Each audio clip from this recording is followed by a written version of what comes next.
Back, एक बार और आपका स्वागत है आपके अपने YouTube चैनल पे। दशहरा की ढेर सारी शुभकामनाएं आपको। आज का त्योहार बुराई पे अच्छाइयों के जीत के रूप में मनाया जाता है। ये जैसा बताने वाली चीज नहीं है, खैर चूंकि फेस्टिवल है तो मैंने सोचा आपको विश कर दूं, ठीक है। बट आते हैं हम अपने एक्चुअल मुद्दे पे। हमारा जो मुद्दा है, जैसा कि मैंने बोला था कि रिएक्टर की सारी श्रृंखला खत्म हो चुकी है। आज उसका कंक्लूजन निकाला गया। कंक्लूजन इट्स मीन्स कौन सा रिएक्टर सबसे बेस्ट है, ठीक है। सबका मैंने सेपरेट वीडियो बनाया, सबका मैंने बेहतर तरीके से वहां पे पूरे अच्छे से डिस्कस किया। आज उसी लाइन में हम पढ़ेंगे कौन सा रिएक्टर, यानी कि different, what is difference between batch type reactor, continuous stir type reactor, plug flow reactor, packed bed reactor. तो चलिए बिना देर किए इस वीडियो को शुरू करते हैं। और आपसे बता दें, आप अगर हमारे इस यूट्यूब चैनल पर नए हैं तो यह जो यूट्यूब चैनल है आपका, यह प्योरली केमिकल कंटेंट है अभी फिलहाल में, ठीक है। आने वाले समय में कब क्या होगा ना ये आप जानते हैं ना हम जानते हैं। तो चलिए शुरू करते हैं।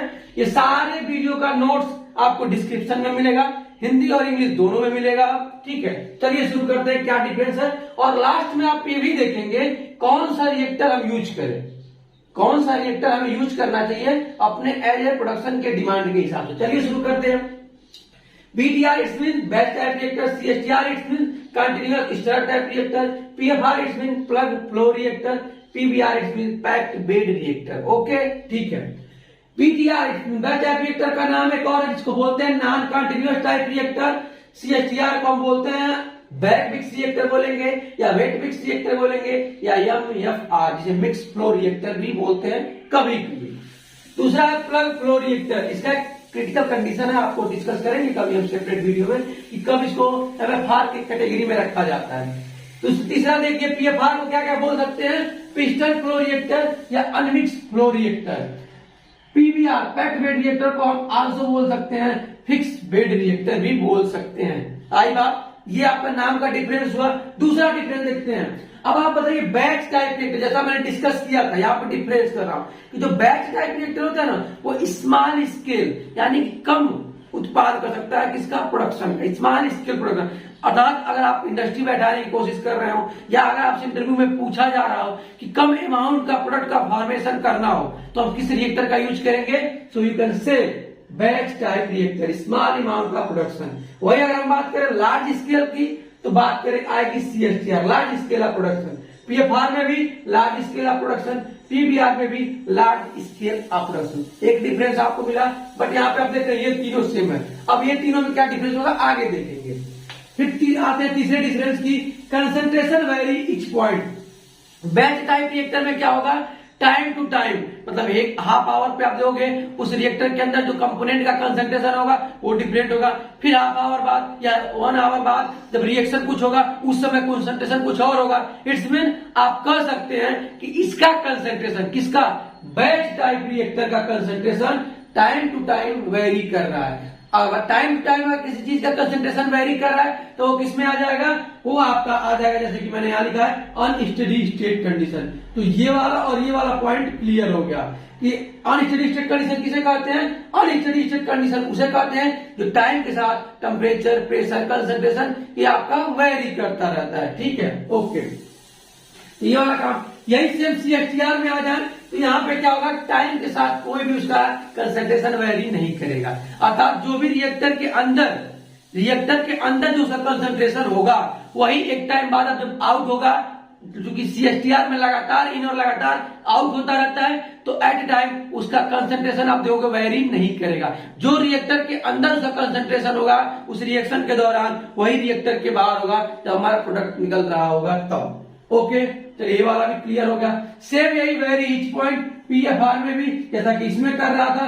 प्लग फ्लो रिएक्टर में भी याद रखिए दो प्रकार से होता है, कैसा, एक एक्सियल डायरेक्शन और एक आपका रेडियल डायरेक्शन। तो इसमें जो रिएक्शन होता है वो एक्सियल डायरेक्शन होता है, ना कि रेडियल डायरेक्शन में, क्योंकि इसमें जो प्लग होता है एज ए पिस्टन की तरह बिहेव करता है। देखिए अगर आप नए हैं तो हो सकता है आपको एक कॉन्सेप्ट क्लियर ना हो पाए, क्योंकि मैं इसमें केवल डिफरेंस की बात कर रहा हूं। इसलिए मैं आपसे रिक्वेस्ट करूंगा आप जाके मेरी सेपरेट वीडियो जाके देख लीजिए। हर एक रिएक्टर की मैं आपको डिस्क्रिप्शन में उसका नोट्स भी दे दूंगा।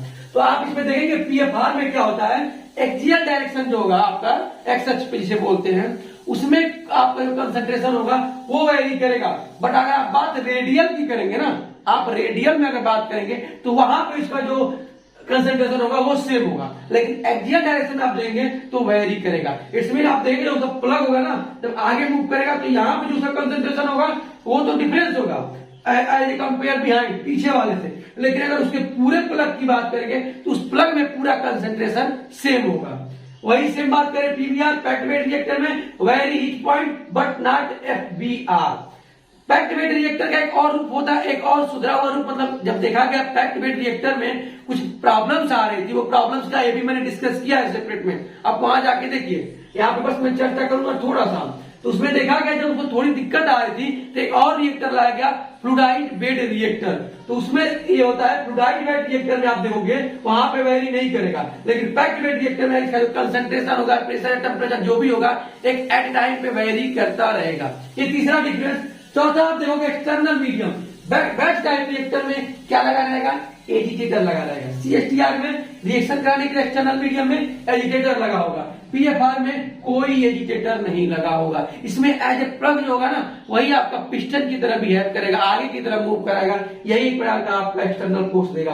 पैक्ड बेड रिएक्टर में भी कोई एजिटेटर नहीं लगा होता है, इसमें केवल कैटलिस्ट भरी होती है, वही कैटलिस्ट आपको रिएक्शन कराती है। ये एक आपका डिफरेंस देखने को मिलता है। अब आप ये बताइए बैच टाइप रिएक्टर क्या होता है, चीप होता है, क्यों होता है ये भी समझ लीजिए। पहली बात जो आप देख रहे हैं स्मॉल अमाउंट में प्रोडक्शन दे रहा है, कंसंट्रेशन वेरी कर रहा है, एक्सटर्नल मीडियम एजिटेटर है। जाहिर सी बात है जब ऐसा रिएक्टर जो लार्ज स्केल में प्रोडक्शन नहीं कर रहा है, इट्स मीन वो सस्ता ही होगा, तो आप कह सकते हैं चीप है। सीएसटीआर लगातार प्रोडक्शन देता रहता है कंटिन्यूअस, तो ये कॉस्टली होता है, क्योंकि आप जब लगातार प्रोडक्शन देते हो किसी चीज पे, उससे ज्यादा आपकी जरूरत है तो उस पर आप ज्यादा आप काम किए होगे, ज्यादा कास्ट उसकी बड़ी होगी, कुछ ज्यादा ही उसके ऊपर प्रिकॉशन आप दे रहे हो, इट्स मीन आप कह सकते हैं कॉस्टली है। PFR cheap in case of CSTR, ये क्या है, सस्ता तो होता है लेकिन किसके पास, सबसे महंगा अगर आप देखोगे तो आप सीएसटीआर होगा। उसके बाद अगर आप आएगा किसका बात, तो हम करेंगे पैक प्लग फ्लो रिएक्टर की, उसके बाद। लेकिन बाकी पैक्ड बेड रिएक्टर और बैच टाइप रिएक्टर की कंपेयर में पीएफआर आपका हाई होता है, ये डिफरेंस है। पैक्ड बेड रिएक्टर ये कॉस्टली होता है, याद रखिए ये कॉस्टली होता है, किससे, आपका बैच टाइप रिएक्टर से और पीएफआर से, ठीक है, ओके। अब आप बताइए 6 नंबर में सबसे सिंपल कुछ चीजें देख के ही आपको मालूम चल जाएगी। स्लो रिएक्शन, जाहिर सी बात है जो आपका स्मॉल स्केल का प्रोडक्शन हो रहा है, सस्ता है, तो ये कैसे रिएक्शन कराएगा, स्लो रिएक्शन कराएगा। देखिए कुछ रिएक्शंस ऐसे होते भी हैं, हमें कुछ रिएक्शन में ऐसे रिएक्टर की डिमांड होती है जिसका रिएक्शन स्लो हो, क्या हो, स्लो हो, तो वो कौन सा टाइप का रिएक्टर है, वो रिएक्टर आता है स्लो रिएक्शन। और जब स्लो रिएक्शन है इट्स मीन टाइम आपको दे रहा है, तो इसको हैंडलिंग करने में भी आपको आसानी होगी, तो वो रिएक्टर आपका होता है batch type reactor. Fast reaction, तत्काल प्रोडक्शन, एक तरफ से इन एक तरफ से आउट, वो किस में आता है, आपका सीएसटीआर में। इसको हैंडलिंग करना भी टफ हो जाता है, क्यों होता है, क्योंकि याद रखिए टेम्परेचर, प्रेशर, कंसंट्रेशन ये तीनों आपका याद रखिए कांस्टेंट रखना पड़ता है, और इसके लिए आपको हैंडलिंग थोड़ा टफ पड़ेगा।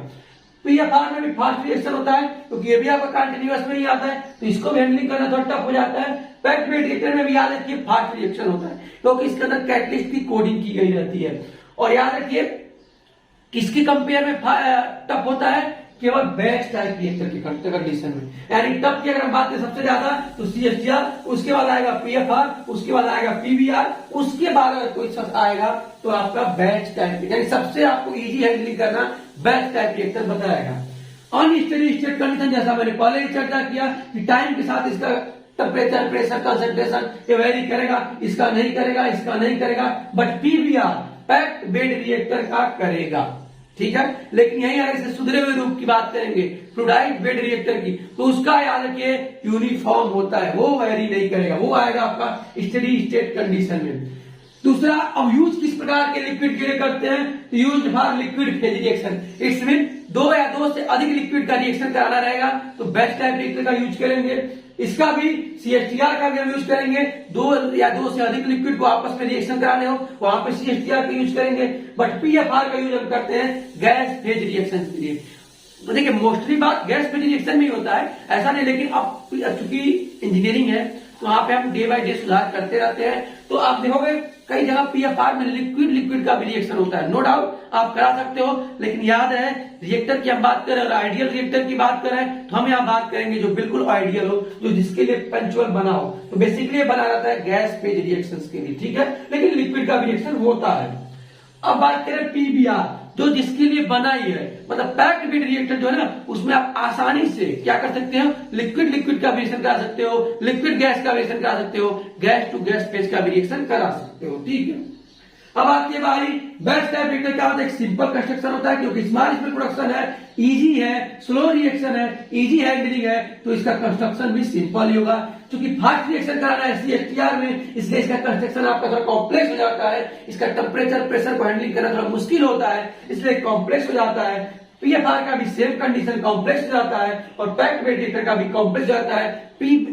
पीबीआर का कॉम्प्लेक्स क्यों हो जाता है, क्योंकि इसमें जो कैटलिस्ट होती है, याद रखिए, उसमें का आपको क्या होता है, उसमें ये होता है कि उसमें आपका हॉट स्पॉट क्रिएट होता है, चैनलिंग होती है, ये सारी प्रॉब्लम आती है, तो उसका थोड़ा कंस्ट्रक्शन आपको करना कॉम्प्लेक्स हो जाता है।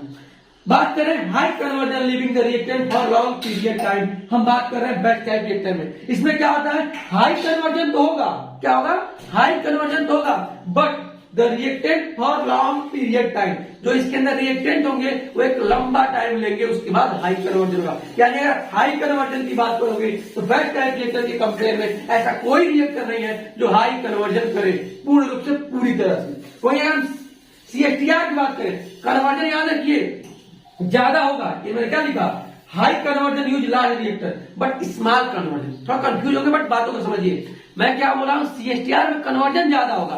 कन्वर्जन इट्स मींस ये होगा, जो 1 घंटे में जो आपका सीएसटीआर निकालेगा उसके कंपेयर में बैच टाइप रिएक्टर नहीं निकालेगा, मतलब प्रोडक्ट ज्यादा तो निकलेगा, लेकिन अगर हम ये कहें 10 मोल में कितने मोल रिएक्टेंट किए, तो जहां बैच टाइप रिएक्टर में 10 मोल में 8 मोल रिएक्ट कर जाएंगे, 9 मोल रिएक्ट कर जाएंगे, वहीं पे आपका सीएसटीआर 5 से 7 मोल रिएक्ट करेगा, यानी 2 मोल आपका कन्वर्जन कम होगा। आई बात समझ में, यानी जो मोल होंगे वो तो कम रिएक्ट करेंगे, लेकिन इसमें क्या होगा, प्रोडक्ट ज्यादा निकलते रहे, क्योंकि कंटिन्यूअस है। तो वही मैंने लिखा, small conversion but high conversion use large reactor.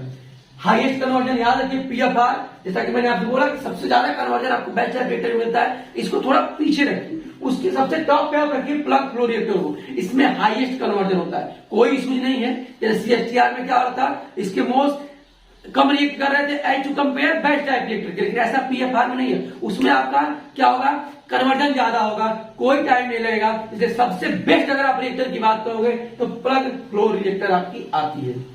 उसके बाद आपका आएगा बैच टाइप, ठीक है। अब आता है पैक्ड बेड रिएक्टर, इसका क्या, high conversion living the reactant for long period time. Same यही बात कि आप क्या होगा, रिएक्टर के अंदर जितने देर तक होल्ड करेंगे आपका कन्वर्जन उतना ज्यादा होगा एज टू कंपेयर सीएसटीआर। लास्ट क्या है आपका, last but not least, operating cost high.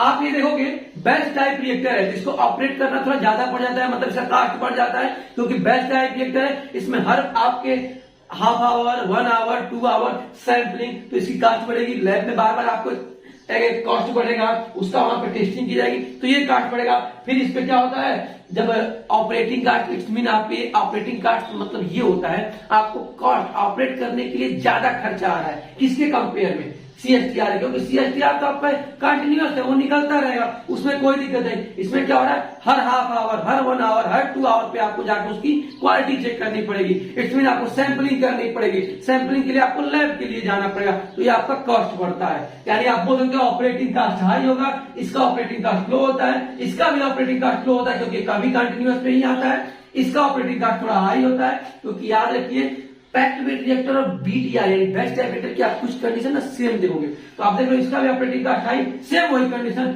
इसका भी देखना पड़ता है। Last, can use for high pressure reaction. Batch type reactor का यूज हम कर सकते हैं हाई प्रेशर रिएक्शंस के लिए, मतलब ऐसा जो रिएक्शन जिसमें प्रेशर बहुत ज्यादा क्रिएट हो रहा हो। अब प्रेशर क्या होता है, temperature is directly proportional to pressure, यानी आप ये भी कर सकते हो हाई एक्सोथर्मिक रिएक्शंस के लिए हम बीटीआर का यूज कर सकते हैं, वहीं पे हम हाई टेम्परेचर के लिए इसका यूज नहीं कर सकते, तो ये मैंने लिखा है can not use for high pressure reaction. बात करें PFR, can use for high pressure reaction. जैसा मैंने बोला सबसे बेस्ट रिएक्टर की अगर मैं बात करूं तो हम नो डाउट हम कर सकते हैं प्लग फ्लो रिएक्टर, क्योंकि high use for high pressure reaction. High use for pressure reaction मतलब क्या हुआ, मतलब एक्सोथर्मिक रिएक्शंस के लिए इसका यूज कर सकते हैं, और जब हाई एक्सोथर्मिक होगा मतलब प्रेशर भी बहुत ज्यादा होगा, तो वहां पे पीएफआर आपका हो जाएगा। तो आप देख रहे हो, अभी हम चर्चा करेंगे और ब्रीफली, मैं उसका थोड़ा होल्ड करता हूं। लास्ट देख लीजिए पीवीआर का can use for heterogeneous reaction, जैसा कि हेट्रोजीनियस मतलब डिफरेंट टाइप के फेज हो, जैसा कि मैंने यहाँ पे लिखा लिक्विड और गैस दोनों फेज के लिए हम उसका रिएक्शन करा सकते हैं, बोथ फेज, तो ये उसमें आ गया हेट्रोजीनियस। अब हम इसका कंक्लूजन कर रहे हैं सबसे बेस्ट रिएक्शन। जैसे मैंने बोला can use for high pressure reaction, आप देख रहे हो ज्यादा टेम्परेचर के लिए भी यूज कर सकते हैं प्लग फ्लो रिएक्टर का, हाई प्रेशर के लिए भी, हाई इसका आप देख रहे हो कन्वर्जन भी हाईएस्ट है, आप देख रहे हो सस्ता भी है किसी कंपेयर में CSTR कंडीशन में। तो आप देखो ना इसमें बहुत सी चीजें हैं ना जो हर रिएक्टर से आसानी से कर सकते हैं, प्लग फ्लो रिएक्टर। तो आप समझ गए होंगे सबसे बेस्ट रिएक्टर क्या है। उम्मीद करता हूं ये वीडियो समझ में आई होगी, क्योंकि बहुत सी चीजों से आपको खोज के निकालना पड़ता है, आपके लिए नोट्स बनाना पड़ता है, ताकि कोई भी आपका कॉन्सेप्ट या कोई भी कंफ्यूजन ना रह जाए। उम्मीद करता हूं अब तक जो भी रिएक्टर की सारी सीरीज आई या इसमें हमने जो भी बात किया कोई डाउट नहीं होगी। फिर भी ओवरऑल अगर अभी भी आपको कोई कंफ्यूजन है तो आप कमेंट बॉक्स का सहारा लीजिए, भले आप नोट्स पढ़िए, नोट्स में मैं इससे भी ज्यादा बेहतर डिस्कस करके आपको बताने की कोशिश करता हूं। फिर भी अगर आपको नहीं समझ में आए तो आप कमेंट बॉक्स का सहारा ले सकते हैं। तो एंजॉय करिए, आज दशहरा है, इसकी खूब सारी ढेर सारी शुभकामनाएं। दोबारा आपको और आपके पूरे परिवार को मिलते हैं नेक्स्ट वीडियो में नए टॉपिक के साथ। तब तक के लिए बने रहिए हमारे आपके अपने इस यूट्यूब चैनल पर। Thank you friends watching my this video.